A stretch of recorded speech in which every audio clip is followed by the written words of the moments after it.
Weber State Academy began in 1889 in the northern Utah town of Ogden. In 1933, the academy became a state-sanctioned junior college.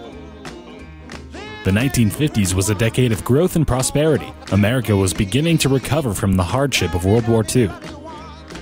Many young men and women who had returned from the war were interested in gaining an education. A young man who had just returned from active duty in the Navy was hired to manage the bookstore. J. Farrell Shepard has been involved in student activities since 1945, when the bookstore and campus were located downtown. They put the barracks that we had the bookstore in east of the gymnasium, where that was on the southeast corner of 24th Street. Weber Academy purchased farmland on the bench east of Ogden. Former student body president Jim Hurst recalls the first buildings on campus. They were four together. They had the appearance of elaborate chicken coops. And they were out in the middle of a field, and they came to be known as Henry's Hennery. Henry A. Dixon was president of Weber College until William P. Miller filled the position from 1953 to 71. Miller moved the old College Inn from the downtown Ogden campus for a cost of $15,000.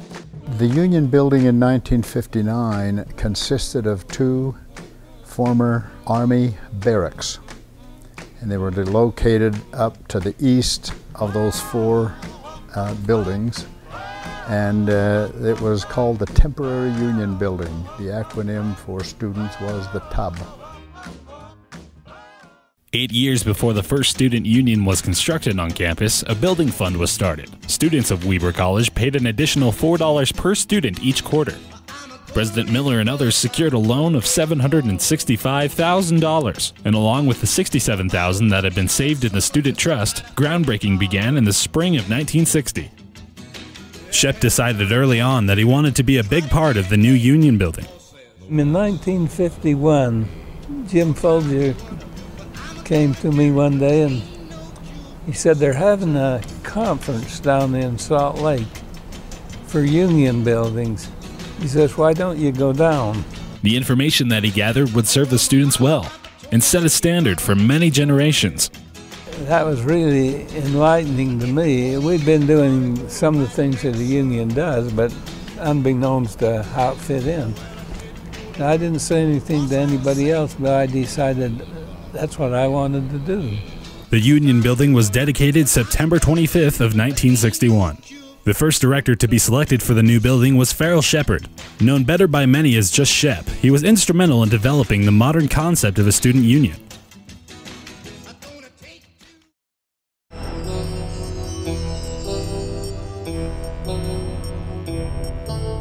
For the nation, the 1960s were years of unrest, political activism, the Vietnam War, and the peace and love generation. Meanwhile, Weber State was quietly developing a legacy. The 1960s saw growth in the Union Building and across campus, including Weber College becoming a four-year institution of higher learning in 1963. The new Union Building was an exciting attraction for Weber State students. College attendance grew to nearly 4,000. Under the guidance of Farrell Shepard and Monty Shoup, the Union Building was filled with student activities. In the 1960s, bowling lanes became very popular all over the country. Weber State College was no exception. We had a Games and Recreation Committee. They were really strong in bowling. Social clubs had become a major part of the college scene. The sororities and fraternities promoted many fun activities both on and off campus. Dances were an important part of socializing at Weber College. Another major activity organized by the students was homecoming. Every year we'd plan what they'd call the Union Birthday Party. And that was one where they'd decorate the whole building in different, they'd pick a theme and different areas would be part of that theme. And it was something that we would pull townspeople up even to participate with us. The good times that were enjoyed at Weber State were secondary to the learning experiences provided by the Student Union Building. Shep began his career in the bookstore, a vital part of the learning experience. After Shep moved into the director's office, Dee Skank became the manager in 1962. I was delivering mill at Clearfield, and so I quit that job and started working at the bookstore. And I thought it was a pretty nice bookstore. Shep always guided and directed the union building activities with a solid purpose in mind. The Student Union Building is a place where students can learn about who they are.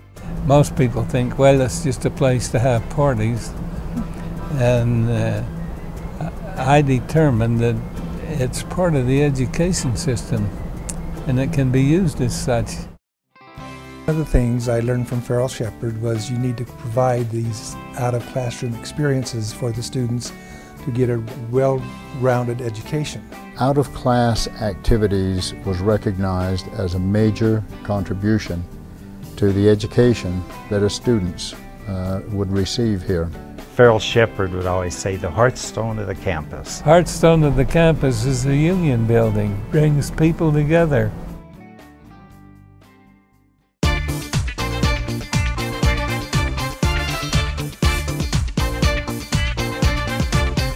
In the beginning of the 1970s, AC/DC, Led Zeppelin, Black Sabbath, Elton John, Billy Joel, Pink Floyd, and the Rolling Stones were at the top of the charts. Anti-Vietnam War protests were still happening at college campuses all across the country. Weber State College had a few political activists as well.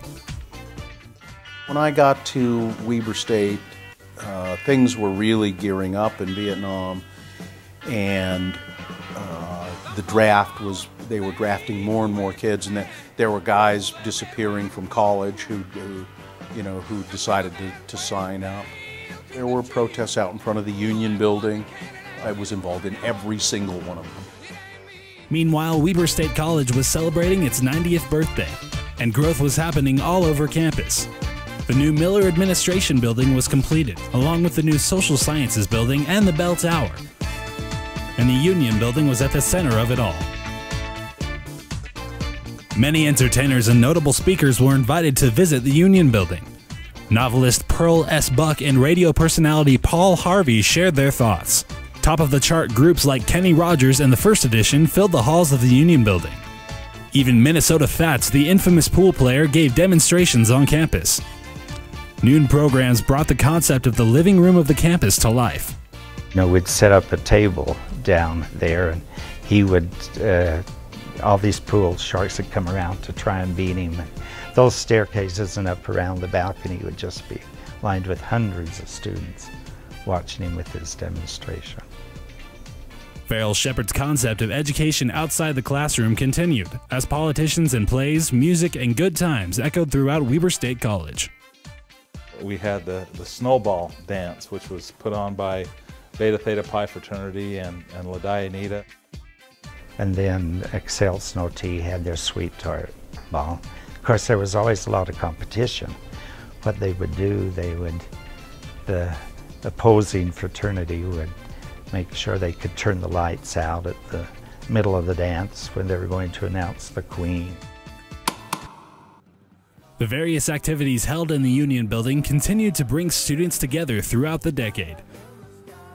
J. Farrell Shepherd. I worked in the Union Building for him when I was a student, and he called the Shepherd Union Building the living room of the campus, and he really meant it. And we used to have a lot of fun there. There's a place in the Union Building that was called a pit.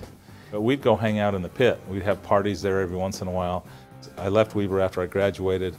For about 6 years I worked away from campus, and I've been here since then, and you know, I've really never wanted to leave, and all of that was instilled in me in the Union Building. You know, I developed a great love for the university and still have that love.